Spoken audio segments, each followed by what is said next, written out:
여러분 안녕하세요. 다니엘 린드만입니다. 반갑습니다.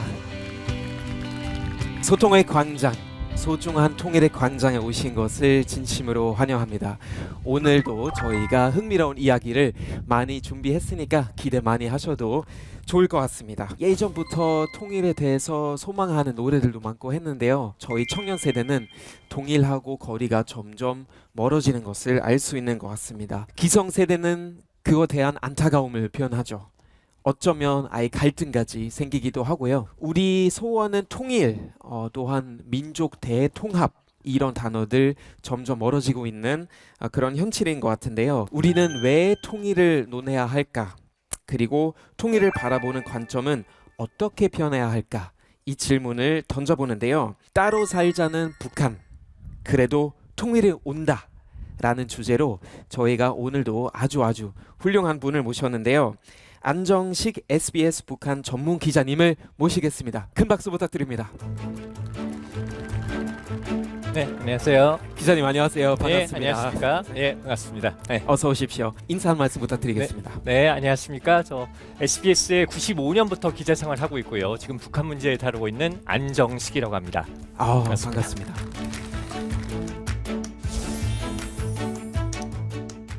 오늘 어떤 이야기를 들려주실 건가요?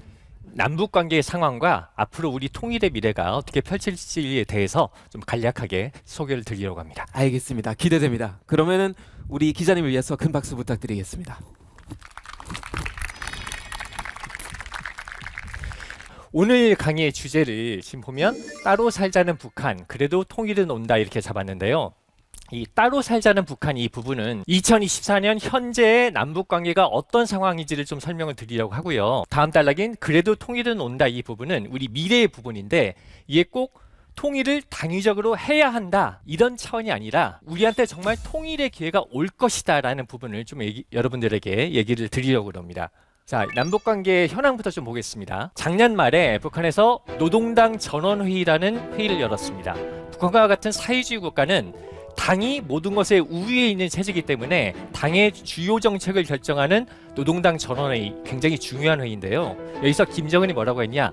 남북관계는 동족관계가 아니라 적대적인 교정국 관계라고 규정을 합니다. 그리고 나서 1월 달에 또 우리 국회에 해당하는 최고인민회의를 열었는데 거기서 또 뭐라고 그랬냐? 대한민국이 주적이라는 것을 헌법에 명문화해야 된다 이런 얘기도 했고요. 통일, 화해, 동족의 개념을 완전히 없애버려라. 그리고 삼천리 금수강산 8천만 결핵 이런 말 쓰지 말라고 얘기를 했습니다. 그리고 나서 어떻게까지 했느냐? 북한 애국가 가사를 바꿔버렸어요. 그러니까 우리 이제 애국가가 있죠. 북한에도 애국가가 있습니다. 남한과는 다른 노래입니다.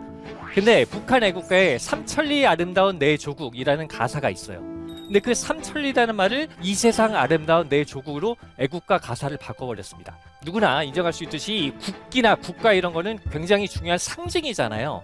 근데 국가의 상징을 아무리 독재국가지만 애국가 가사를 바꾼다. 이건 상상하기 힘든 거죠. 그 정도로 지금 김정은이 북한이 남북 관계는 완전히 단절됐고 남북이 따로따로 두 개의 나라로 가겠다라는 걸 시위를 하고 있는 겁니다. 우리가 지금 휴전선이 이 철조망과 지뢰로 파묻혀 있어서 남북이 통행이 안 되게 돼 있죠. 이 가운데 남북이 두 군데의 통로를 뚫었습니다. 서쪽에 경의선도로, 동쪽에 동해선도를 뚫어서 경의선도로는 개성공단이 가동될 때 사람과 물자가 왔다 갔다 했고요. 동해선도로는 금강산 관광이 진행되고 있을 때 우리 관광객이 왔다 갔다 하던 통로입니다. 그런데 이 경의선과 동해선의 북쪽 지역에 지뢰를 다 깔아버렸어요. 이건 무슨 얘기냐? 남한의 상황이 어떻게 바뀌든지 간에 더 이상의 남북관계는 안 한다. 이대로 끝이다. 라는 거를 지금 시위를 하고 있어요. 북한이 왜 이렇게까지 강력하게 나오는 것일까? 올 초에 북한이 뭐 전쟁 얘기도 하고 남북관계 단절을 강하게 밀고 나오니까 왜 그런지에 대해서 여러 가지 가설이 있었어요. 뭐 첫 번째, 북한이 정말 전쟁하려는 거 아니냐? 이런 우려가 있었죠. 근데 이제 이 부분은 1월에 아까 말씀드렸던 최고인민회의를 하면서 김정은이 뭐라고 했냐면 적들이 건드리지 않는 한 일방적으로 전쟁을 결행하진 않겠다 라고 얘기를 합니다. 그러니까 이제 전쟁을 하면 남한도 피해가 막심하지만 북한도 거의 망하는 거잖아요. 그러니까 김정은이 전면전을 할 생각은 없는 걸로 보이고요. 그러면 과연 올 초의 공사가 남한 선거용이냐? 그러니까 4월에 총선이 있었지 않습니까? 그러니까 남한 선거에 영향을 미치기 위해서 북한이 이렇게 공세를 편 거냐라는 가설이 있었는데 지금 총선이 끝난 입장에서 보면 북한이 우리 선거에 영향을 미치기 위해서 뭔가를 굉장히 열심히 했다. 이런 느낌은 별로 없잖아요. 그러니까 선거용으로 보기도 좀 어려울 것 같고 그러면 미국을 향한 메시지냐? 이제 지금 미국 상황을 보면은요, 뭐 러시아 우크라이나 전쟁, 이스라엘 팔레스타인 전쟁으로 정신이 없잖아요. 전 세계에서 2개의 전쟁을 치러야 되니까. 근데 북한이 물론 올해 초에 계속 미사일을 쏘아대긴 했습니다만 북한이 한 도발의 수준이 워싱턴이 이스라엘이나 우크라이나 상황을 제껴두고 북한에 신경을 써야 될 정도의 심각한 도발 수준은 아니었다고 봅니다. 그렇다면 북한의 입장에서 보면 예전에 한번 김정은과 트럼프가 정상회담을 2번이나 했으니까 트럼프를 상대로 북미 협상을 하고 싶지 임기 말에 있는 바이든을 상대로 올 초에 도발을 해서 북미 협상을 추구를 했겠느냐, 이것도 별로 설득력이 높진 않아 보인단 말이죠. 그렇다면 북한이 왜 그러느냐, 결국 북한 대내적인 이유가 크다고 보여지는데 지금 북한 당국의 최근 가장 큰 골칫덩어리 중에 하나는 북한의 젊은 세대, 우리식의 MZ세대겠죠. 북한은 장마당 세대라고 그러는데 이 젊은 세대들이 한류에 빠져서 한국 드라마 보고 한국 노래 부르고 한국 말투 따라하고 그러다 보니까 당에 대한 충성심, 김정은에 대한 충성심이 약해진, 이게 가장 큰 골칫덩어리 중에 하나예요.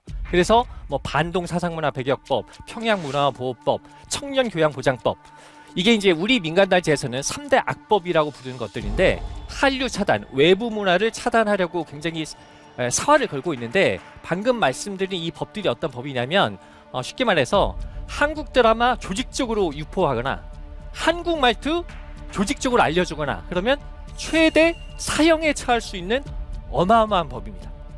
근데 이제 문화라는 게 여러분도 알다시피 단속과 규제를 한다고 해서 차단되는 게 아니잖아요. 그렇다면 북한의 입장에서 보면 보다 근본적인 방법이 필요한 거죠. 그게 뭐냐? 남한을 아예 적대국으로 만들어서 전쟁 중에 있는 상대방이 되면 어쨌든 전쟁 중에 있는 상대방의 문화를 소비한다. 이건 상당히 부담이 될 거 아닙니까? 그래서 남북 관계의 완전한 단절을 통해서 젊은 세대들의 사상 이완을 다 잡고 체제 결속을 하겠다. 이런 의도가 상당히 높은 걸로 보여집니다. 결국 김정은은 지금 어떤 행동을 하고 있냐? 자기 정권 유지를 위해서 민족을 지우는 행동을 하고 있다. 이렇게 말씀드릴 수가 있습니다. 김정은 정권이 언제까지 가게 될지 한번 좀 살펴보도록 할게요. 요즘 북한 뉴스 보면 김정은 다음으로 많이 등장하는 이름 김주애죠. 김주애가 이제 재작년 말에 등장을 했는데 맨 처음 김주애가 등장했을 때만 해도 제가 왜 나왔을까? 어린애가 왜 나왔을까에 대해서 여러 가지 의문이 많았어요. 근데 이제 김주애가 나와서 활동하는 모습을 보니까 심상치가 않아요. 어린애가 인민군 장성들을 병풍처럼 세워놓고 사진을 찍는가 하면은 작년 9월 열병식 때 보면은 김정은하고 나란히 앉습니다. 그건 김정은하고 동급이라는 얘기잖아요. 또 올해 초에 이제 외부 현지 지도를 김정은이 갔을 때 북한 매체들이 보도한 걸 보면 김정은과 김주애에 대해서 향도라는 표현을 씁니다. 향도라는 게 길을 인도한다는 뜻입니다. 그러니까 향도라는 건 북한을 인도해 간다는 거니까 지도자라는 뜻이겠죠. 지금까지 북한 매체에서 향도라는 표현을 쓴 대사는 조선노동당과 최고 지도자밖에 없었습니다.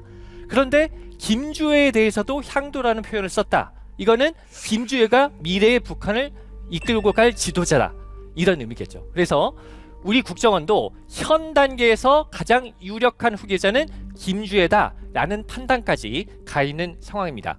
하지만 물론 변수는 남아 있어요. 왜냐?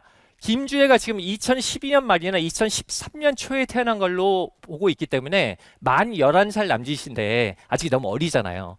김정은이 아무리 빨리 후계자를 정한다고 해도 그래도 20대 한 중후반은 돼야 될 거 아닙니까? 그러면 앞으로 10몇 년이라는 시간이 있어야 되겠죠. 그 시간 동안 무슨 일이 생길지는 몰라요. 지금 상황에서는 김정은이 주애가 제일 후계자감이야 생각했는데 좀 애들 키우다 보니까 주애 동생이 더 능력이 있는 것 같네? 이렇게 생각이 바뀔 수도 있는 거고, 그 다음에 김주애가 정말 국가를 이끌어갈 능력이 있는 사람이냐, 여기에 대해서도 검증이 안 됐고요.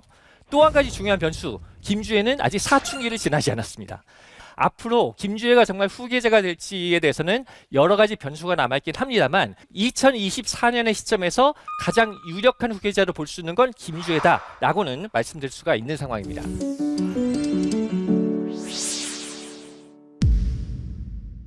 근데 이 김정은이 왜 벌써 어린 후계자를 데리고 나왔을까를 설명한 데 있어서는 심각한 건강 이상설이 제기됐던 거 기억하시는 분들 있을 텐데, 아, 내가 건강을 잃어서 혹시 권력을 잃고 북한을 통치하지 못하게 되면 어떡하지?